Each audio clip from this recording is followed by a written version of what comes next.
Hey, how's it going, everyone? This is Gray 1951. My name is Mike, and I'm here to do a video response to what is being called the 50 album challenge. And this will be an interesting event for me because I haven't done a music-related video for a long time. I usually talk about films, DVDs, things like that, and haven't been in touch with the vinyl community for a long time, really. So this will be kind of fun. A guy on YouTube whose name is Frank. His channel name is Channel 33 RPM, and he's a guy that I honestly, no offense, Frank, but I didn't even know you existed until a couple of days ago. One of your videos came up in my list on YouTube, and I watched it. 50 album challenge. I thought it was so cool that I wanted to join in.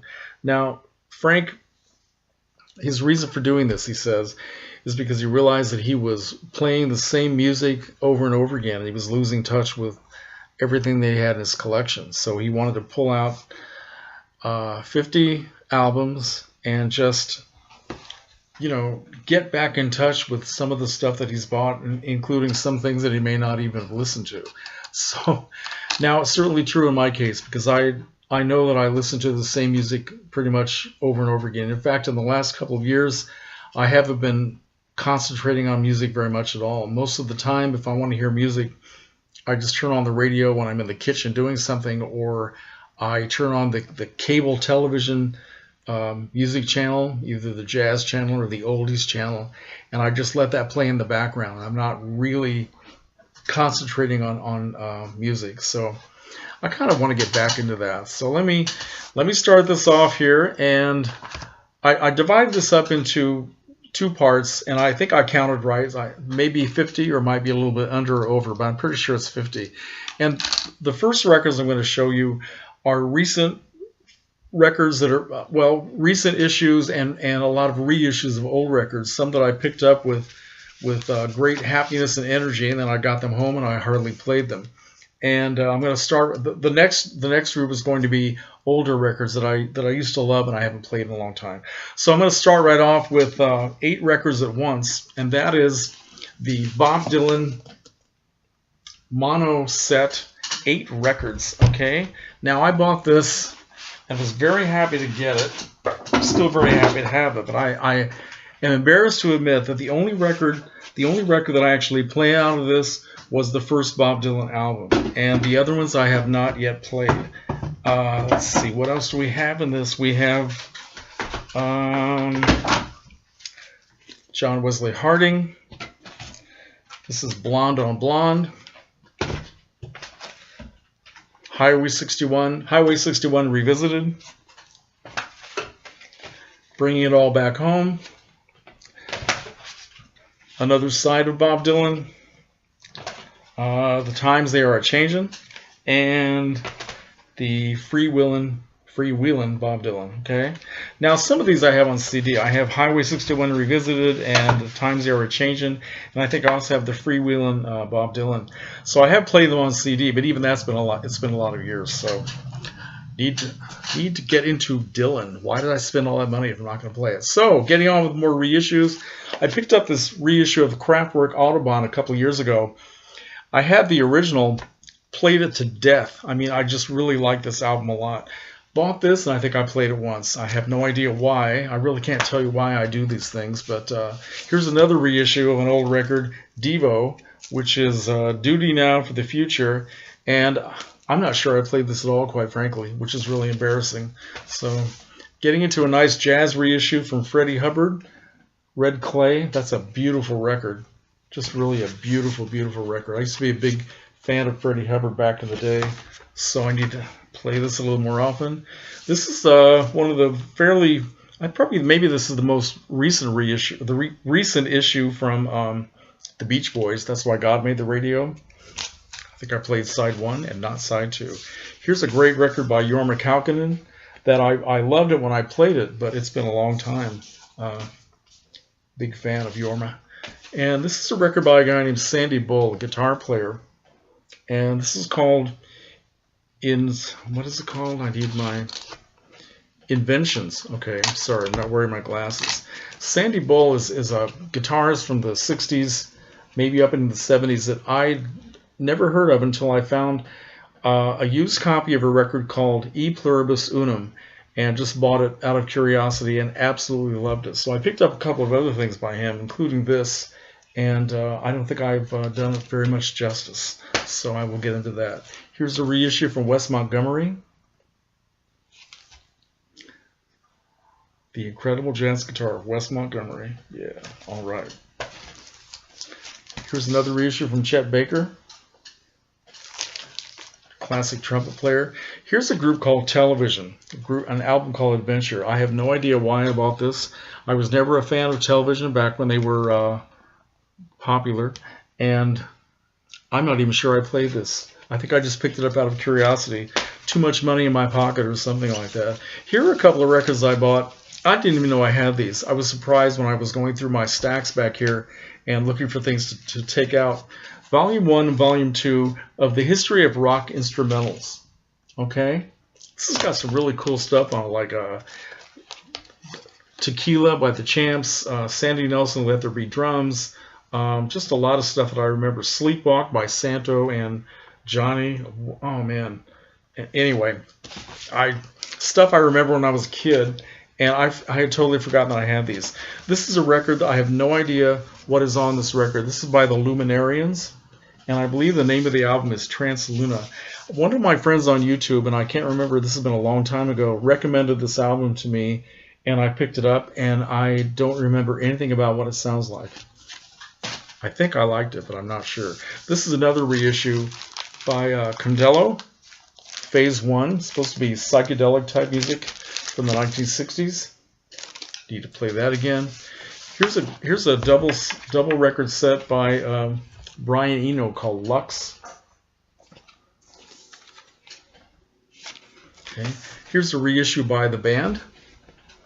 And I was a big fan of some of this music on here, like Up on Cripple Creek.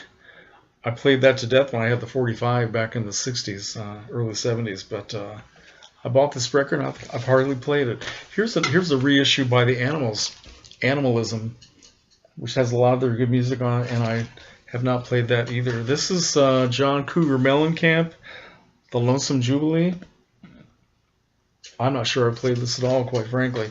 Here's a record by Joni Mitchell called Blue, which I just picked up. You know, I used to be a big Joni Mitchell fan, but for some reason I never bought this record. I was always curious about it. And I finally got around to buying this on reissue, and I don't think I did it justice at all. So I need to put Joni at the top of the stacks. Okay, this is a Valley of Neptune by Jimi Hendrix, which I was pretty excited about when it came out, and just couldn't get into it at the time. 2 record set, but just out of homage to Jimi Hendrix, I think I need to give this another shot. Okay. Speaking of the Beach Boys, here is Sunflower. Couldn't tell you anything about the music on this. This is one of the earliest Neil Young records, been reissued. And yeah, big fan of Neil Young, but for some reason I can't remember what's on there. This is one of David Crosby's recent records. It's called Lighthouse. And I remember liking this, but for some reason I haven't played it very much in the last year or so. This is a Bossa Nova record, Classic, by Getson Gilberto. It has The Girl from Ipanema and a lot of other Bossa Nova songs. And yeah, I played this for a while and for a couple of weeks, and then forgot that I had it. Very sad. Okay, getting into the older records that go back a long way, and some of them are pretty beat up because I never took very good care of my records. Here is something I played incessantly in the 1970s, Transformer by Lou Reed. Okay, never forget that artwork. Phoebe Snow, that first album. I know every lyric of every song on this record, and it's probably so beat up that I won't play anymore, but beautiful music by Phoebe Snow. This is a great blues compilation, 2-record set, the best of the Chicago blues. I think I bought this back in the early 1970s, maybe the mid-70s. Jimmy Cotton, Junior Wells, Otis Spann, Buddy Guy, Johnny Young, Homesick James, a lot of really cool music, Chicago blues. This is a jazz album by Les and Larry Elgart. It's called Warm and Sensuous. And this goes all the way back I think I had this when I was in high school, so it has to be the 1960s. But this is beautiful music. Beautiful version of Harlem Nocturne on this. My favorite song on the album. Okay. Here's one that I never played very much at all. I have only had it for a couple of years. This is Blows Against the Empire by Jefferson Starship, or I should say, well, it was the first venture by Paul Kantner and Grace Slick, calling themselves Jefferson Starship. They were doing something very experimental, science fiction-ish. Yeah, is that a word? Fiction-ish. And I don't remember much about it, so I need to get back into that. Here's one of the best Janis Joplin albums that ever came out, simply called Janis. And this is a 2-record set. And what's so wonderful about this? It was kind of a soundtrack to the documentary that came out about her in 1974 or 75 called Janis, The Way She Was, which I saw about 10 times. And I wish I could find it. I don't think it's out on DVD or Blu-ray anywhere. But this is great because not only does it have some of her songs that she made after she had become a star, but it has a whole two sides of her early country blues performances, which are really obscure and just terrific. When she had that high, strong voice before it started to get raspy and crackly. Great, great music. Let's see, what do we have in here? It's got a catalog in here as well. Lots of pictures of Janis with Big Brother, and when she was quite young. Here's a record that goes back about 1,000 years. B.B. King, Indianola, Mississippi Seeds. Haven't played that in a long, long time. Here's a record from 1975 by Ben E. King called Supernatural. This was back when some of the soul music was starting to use the disco beat. If you remember that song he had, a great a great hit called Supernatural Thing. It's on this record, and it's a great, great tune. Ben E. King. Here is the best record that we loved to get high to back in the 70s. Waiting for Columbus, Little Feat. Just nothing else like this in the whole world. I can smell the grass. Okay. Here we have my favorite Mamas and Papas record, which is simply called The Mamas and the Papas. 1967. Let's see, what are the hits that are on here? Beautiful music. Words of Love, Dancing in the Street, I Saw Her Again. Yeah, beautiful, beautiful music. My favorite record by these people. And also my #1 record by John Mayall, The Turning Point. And I have a lot of John Mayall records, but this is my absolute #1. I haven't played that in a long, long time. This goes back to when I was in high school. The Miracles, Greatest Hits from the Beginning. 2-record set. Get a Job, or Got a Job. Mickey's Monkey, Way Over There. Shop Around.